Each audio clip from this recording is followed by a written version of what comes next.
This is ABCs of Homesteading B video number 3. We're going to talk today about birthing and birthing kits. Everybody should have a birthing kit if you're going to have goats that you're breeding. You want in your birthing kit all of these wonderful things. You want gloves in case you have to help, dental floss that's only for the goats because things get messy, so that you tie off umbilicals, and we have a shoehorn in there in case you have to use that to get the baby out. Not happened yet, but it probably should have.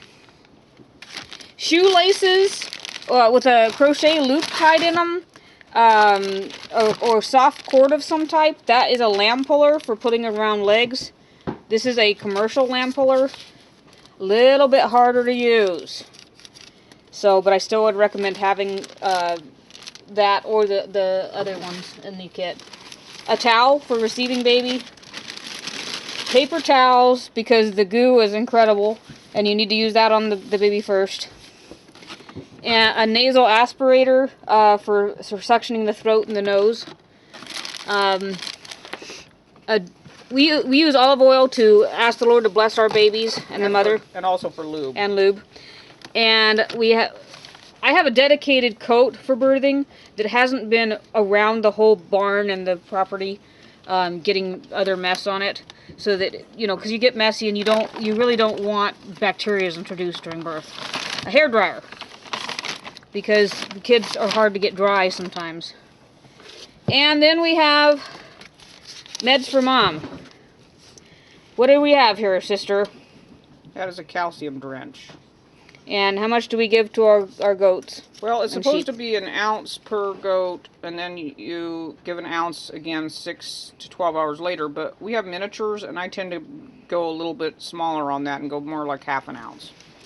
So a calcium drench, and this used to be called a keto Nia drench. Now it's a niacin energy punch. So we give them the same on that. And then really, I prefer this for calcium. But the other one was the one I could get this year. You need scissors for trimming the umbilical and the dental floss. That's unflavored dental floss, by the way, if I didn't say. Don't want the moms licking that. You can have selenium and vitamin E in case you have a weak kid. You need your drenching syringe to apply those drenches. 8 to 12 hours apart, sister? Six. Once when she's either in labor or as she's just had it, and then another time 6 to 12 hours later. Also, you want your dewormer in there to deworm the goats, because that's the highest stress point that they're going to have in their life, is right after they've given birth, and worms tend to take off during that time. So that's your birthing kit. And the next thing we'll talk about is birthing. Kit Kat over here is in the birthing stall. We put them in the stall by themselves so we can watch them. Have a baby monitor on them. That's another B. You can also have a camera baby monitor. The wonders of technology. And that way, if you hear something on the regular baby monitor, you can... Another one over here in the corner that's only sound. You can take a look on the camera and not have to go all the way to the barn. So, with birthing, some animals need more assistance than others. Some animals just want to be left alone, like your rabbits, for instance. Just leave them alone. But goats, we watch closer because they can have a tendency toward birthing issues. Sheep always go without us, though we have tried to watch them a little closer as well. But they typically are a little more independent. But goats, we like to be there if at all possible. So, as soon as their birthing date comes up, we put them in the stall at night. So they can have their hay, and we can keep an eye on them and monitor them. And the first signs of birthing being imminent, you want to keep close eye on your goat. They can take a look at our other birthing videos, those early signs of early labor. And there's at a certain point you want to not leave the property. Like if you see the signs that they are in early labor, you've got your ligaments gone. Show them where the ligaments are, sister. Ligaments are right here at the top of the tail. And you'll feel these things that look like little like pencils there. And if you can't feel those, then she's getting close. So ligaments can be gone or not. They can be vocal. They can be doing nesting behavior. You know, standing in a corner and scratching. Also, watch the udder. Watch the udder. If you really think she's going to go, don't leave the property. If she's laying down and seems to be getting ready to push, don't leave the barn. Because you don't want to leave when they need you. So bonding. The first 3 days we keep the does in isolated pen with their babies so they can bond correctly. We've had some that did not bond correctly because they were in with the herd and a lot of commotion and stuff like that. At the same time, you want to bond then with the kids yourself because the first 3 days is the most impressionable. They're going to get used to humans in that time. So hold them a lot. Pick them up. Put them down. If they don't come out right, some of them don't, then later on you can bond with them over grain, hand-feeding grain.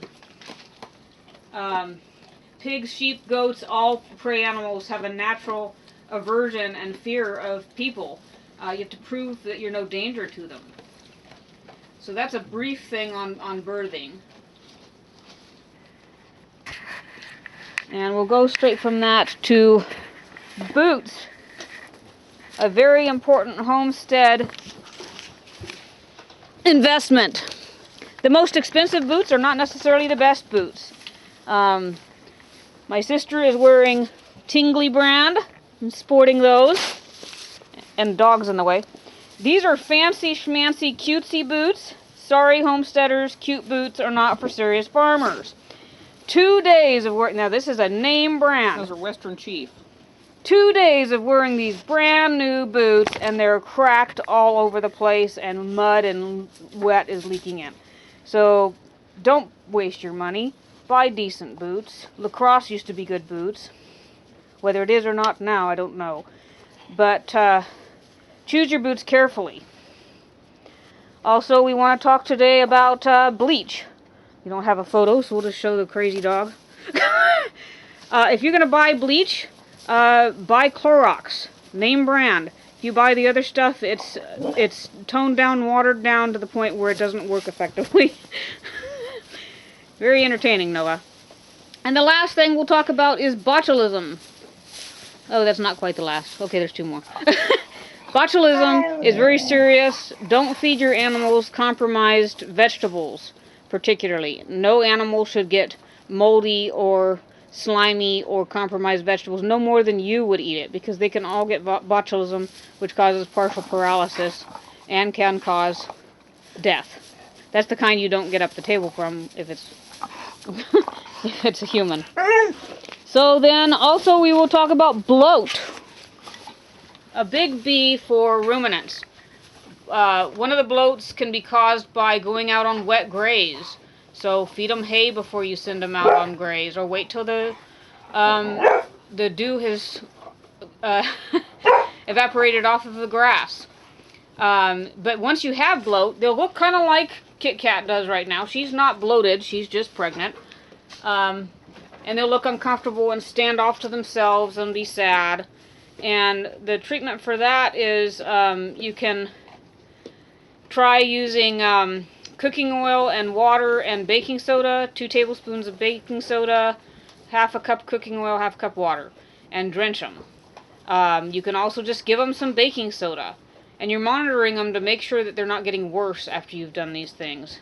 You can also use Blue Dawn, 2 tablespoons per 6 cc's. We've just 60 cc's, excuse me. We've mostly just used baking soda, and we've had no further problems.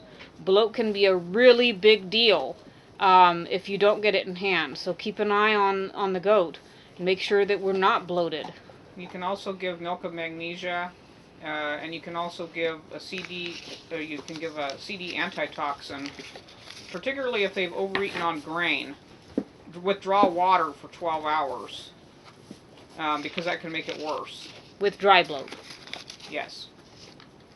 Another thing we'll talk about, and this is the final thing, is behavior. Watch your animal, read books about your animal and the behaviors that they do. Watch their ear movements. It means different things in different species.